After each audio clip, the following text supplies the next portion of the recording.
पहली चीज तो बात करने के लिए आपको बहुत बहुत धन्यवाद। दूसरी चीज,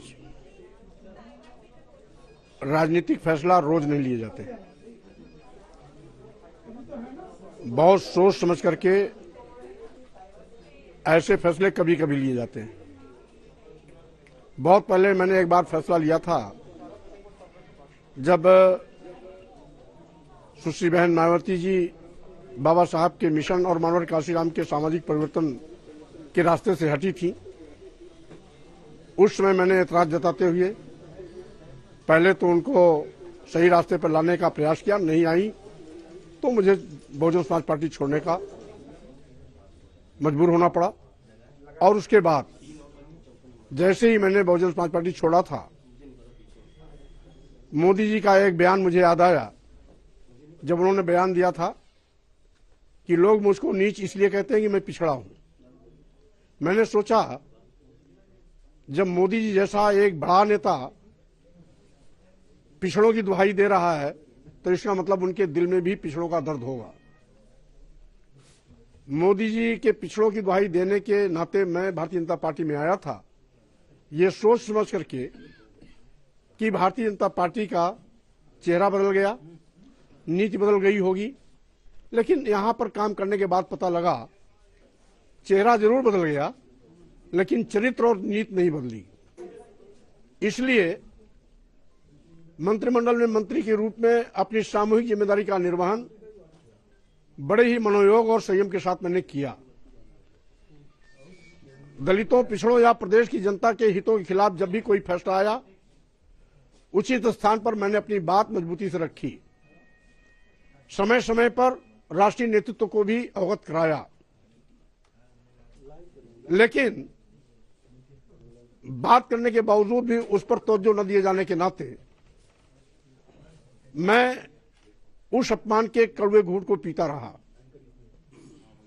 और आज ये उचित अवसर आया जब नया जनादेश लेने की बारी आई, निर्वाचन आयोग ने तिथियों की घोषणा किया, तो मैंने सोचा कि 5 साल भाजपा कुशासन और गलत नीतियों का शिकार जो प्रदेश की जनता को होना पड़ा है, आगे इस दौर से उसे न गुजरना पड़े, इसलिए समय रहते हम इस्तीफा देकर के उत्तर प्रदेश की जनता को भी सजग सावधान कर दें और भारतीय जनता पार्टी की विदाई का रास्ता भी तय कर दें। नहीं, पर कुछ समझ में नहीं आ रहा मौर्य साहब, मुझे ये बताइए। नहीं, मैं समझ गया मंत्रिमंडल में आपने छोड़ा, इस्तीफा दिया, लेकिन छोड़ने की वजह क्या रही? क्या आपने भाजपा में देखा, यूपी की सरकार में देखा, जो आपको लग रहा था कि ये लोग गलत कर रहे हैं? क्योंकि भाजपा के लोग बोल रहे हैं कि आपको आपके बेटे के लिए टिकट चाहिए थी, बेटे को दे नहीं सकते थे, आपकी बेटी पहले से ही सांसद है, इसीलिए स्वामी प्रसाद मौर्य छोड़ के चले गए। क्या आपको अपने परिवार वालों को टिकट दिलानी थी, बीजेपी नहीं दे रही थी क्योंकि वहां पे इतने सारों को टिकट नहीं मिल सकती? क्या ये वजह थी, या कुछ आपने दिक्कतें देखी बीजेपी में जो आपको लगा कि ये काम गलत कर रहे हैं? क्या रहा, वजह क्या रही? ये तो आप भारतीय जनता पार्टी के नेताओं की बात कर रहे हैं, मैं, आप सीनियर पत्रकार हैं, ये तो आप भारतीय जनता पार्टी नेताओं की भाषा बोल रहे हैं। मैं ये कह रहा हूं, जिसके पीछे लाखों का हुजूम खड़ा हो, उसके लिए एक बेटी एक बेटा का क्या मतलब होता है? और हजारों नौजवान मेरे बेटे से भी बड़े हैं। इसलिए छोटी सोच के लोग छोटी बात करके जनता को गुमराह करने की कोशिश करते हैं। उत्तर प्रदेश के अनुसूचित जाति, जनजाति और पिछड़ों का जो आरक्षण मारा जा रहा है, क्या लोग अंधे हैं, देख नहीं रहे हैं क्या? 69,000 शिक्षक भर्ती में 19,000 आरक्षित पदों पर सामान्य लोगों की भर्ती कर दी गई। सारे राजकीय मेडिकल कॉलेज में बिना एडवर्टाइजमेंट निकाले, बिना विज्ञापन निकाले, एक लाइन का प्रस्ताव लेकर के कि अनुसूचित जाति, जनजाति और पिछड़े वर्ग के अभ्यर्थी उपयुक्त नहीं पाए गए, इससे सामान्य लोगों की सामान्य पदों से, सामान्य लोगों में से इन पदों पर भर्ती कर दी जाए, और यही प्रस्ताव लाकर कर भी दिया। मैंने कैबिनेट में विरोध भी किया, उसके बावजूद उस नियुक्ति पर रोक नहीं लगी। इसके साथ ही साथ आज सारे सरकारी संस्थानों को केंद्र सरकार बारी बारी से निजी क्षेत्रों में दे रही है। सारे केंद्र की संस्थाएं जब निजी क्षेत्र में चली जाएंगी तो आरक्षण कहां देंगे? क्या इसको लोग अंधे हैं, देख नहीं रहे हैं क्या? सबके दिल दिमाग में गोबर भरा है क्या? इसलिए अगर कोई सही बात करे तो बेटी और बेटा के दुहाई देंगे, ये अपने पाप को नहीं देखना चाहते। ये अपनी गलतियों पर प्रायश्चित नहीं करना चाहते। अगर नहीं करना चाहते हैं तो मैं इनको प्रायश्चित करने के लिए मजबूर कर दूंगा। 14 साल का वनवास मेरे कारण इनका टूटा था, फिर से इनको मैं वनवास भेजने के लिए मजबूर करूंगा। और इनको बहुत बड़ा घमंड है कि ये बहुत बड़े 30 बार खाए हैं, बार बार जनता की आंख में धूल झोंकर के सरकार बनाएंगे।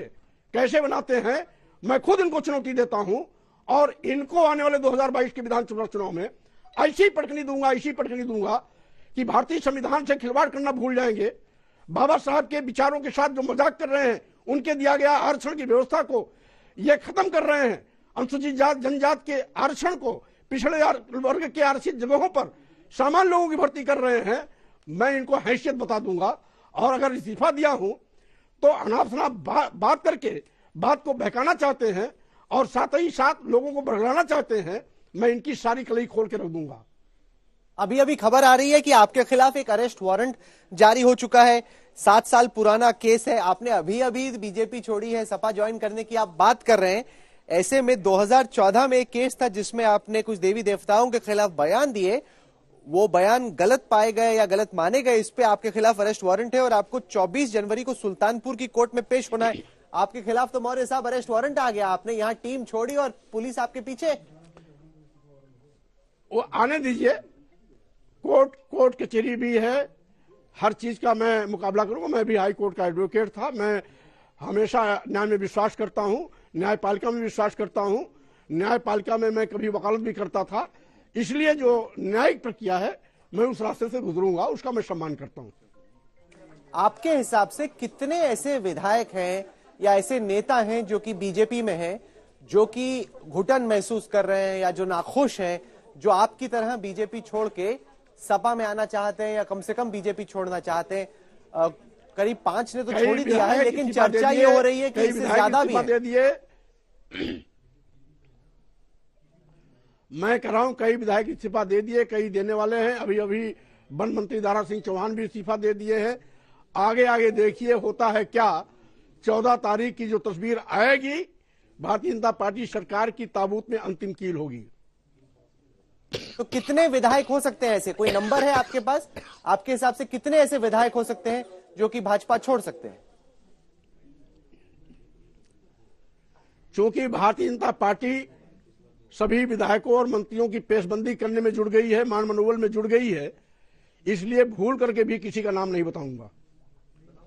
अच्छा, आपने बसपा में काम किया बहन जी के साथ, फिर आपने बीजेपी में काम किया योगी आदित्यनाथ, अमित शाह जी, मोदी जी के साथ, और अब आप सपा में आए।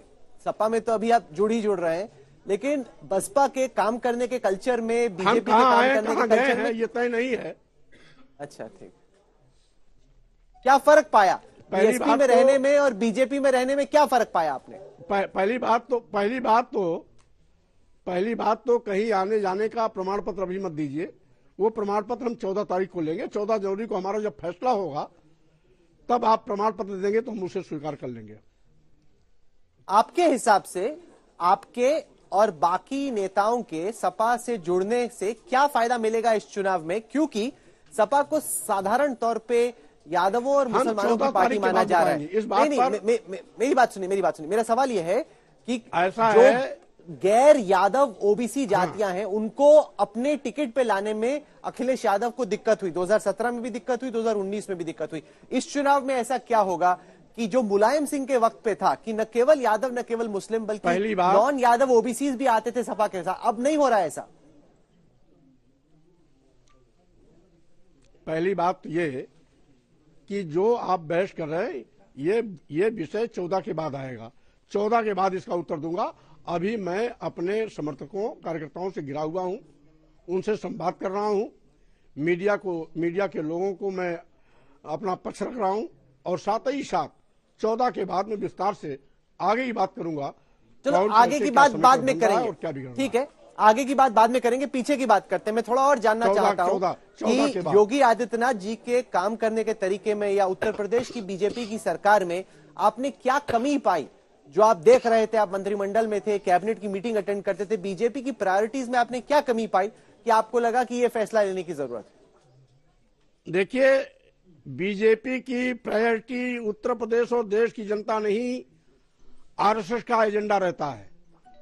और जब आरएसएस का एजेंडा चलता है तो बड़े बड़े नेताओं की बोलती बंद हो जाती है, एक दूसरे पर टालते हैं, एक दूसरे को देखते हैं और आरएसएस का एजेंडा सब पर भारी हो जाता है। और यही कारण है कि कभी कभी ये नेता अपने आप में असहाय साबित हो जाते हैं। केशव मौर्य का बयान आया, वो कहते हैं हम ही से बात कर लेते हैं, हम कोई तरीका निकाल देते, आप क्यों छोड़ के चले गए। कई बीजेपी वाले बोल रहे हैं बात करते कोई रास्ता निकाल आता सुलह का। भाई देखो, आप केशव मौर्य जी की बात कर रहे हैं, वो हमारे छोटे भाई हैं। यद्यपि उप मुख्यमंत्री जरूर हैं, लेकिन उत्तर प्रदेश सरकार में उनकी हालत बेचारे जैसी रही है। वो अपना रोना कभी कभी खुद रोते भी रहे हैं। इसलिए जो बेचारा है उस बेचारे को मैं अपनी बात क्यों बताऊंगा। जो अपने लिए कुछ नहीं कर सकता वो उत्तर प्रदेश के अनुसूचित जाति पिछड़ों के लिए क्या करेगा। इसलिए बेचारे को बेचारे की हालत में रहने दीजिए। आप उनको बेचारा बोल रहे हैं, वो तो डिप्यूटी सीएम है। अब अगर डिप्यूटी सीएम भी बेचारा हो तो असली बेचारा क्या होगा उसका। अब डिप्टी सीएम होते हुए भी बेचारे हैं। यही रोना है कि कहने के लिए डिप्टी सीएम है लेकिन हालत बेचारे जैसी है। अच्छा, हमने 2014 के बाद देखा कि कई सारी non Jatav Dalits, non Yadav OBCs BJP के साथ जुड़े। क्या आपको लगता है कि पार्टी इन तमाम कम्युनिटीज, इन तमाम समुदाय के लोगों की जो जरूरतें हैं, जो उनकी हसरतें हैं, उन्हें पूरा करने में कामयाब रही? क्योंकि अगर बीजेपी चुनाव जीतती है जैसे उन्होंने पहले जीते हैं, उसमें इन नॉन यादव ओबीसीज का बहुत बड़ा योगदान होगा। उन्हीं के आधार पे, उन्हीं के दम पे बीजेपी उत्तर प्रदेश जैसा चुनाव जीत सकती है। देखिए, वो भी मेरी देन थी। मैं बहुजन समाज पार्टी छोड़ा था, भारतीय जनता पार्टी में आया था। बहुत बड़ा जनाधार बहुजन समाज पार्टी से निकल कर मेरे साथ बहुजन समाज पार्टी से निकल करके भारतीय जनता पार्टी में गया था। वो भारतीय जनता पार्टी जो 14 साल वनवास झेली थी, रातों रात पहाड़ जैसी पार्टी बन गई। भारतीय जनता पार्टी का बम बोल गया और नतीजा हुआ एक तरफा, उसका चुनाव चल गया और पूर्ण प्रचंड बहुमत की सरकार बनाई। आज मैं भारतीय जनता पार्टी अगर छोड़ा हूं तो जिस तरीके से मेरे छोड़ने के बाद आज बहुजन समाज पार्टी खत्म हो गई, उसी प्रकार से मेरे छोड़ने के बाद भारतीय जनता पार्टी का वनवास भी तय हो जाएगा। आपके खुद के हिसाब से, अलग अलग विश्लेषक अपना अनुमान लगाएंगे, आपके खुद के हिसाब से स्वामी प्रसाद मौर्य की राजनीतिक हैसियत क्या है? अगर आप छोड़ते हैं, आपके हिसाब से बीजेपी का कितना वोट कटेगा? आप क्या मानते हैं?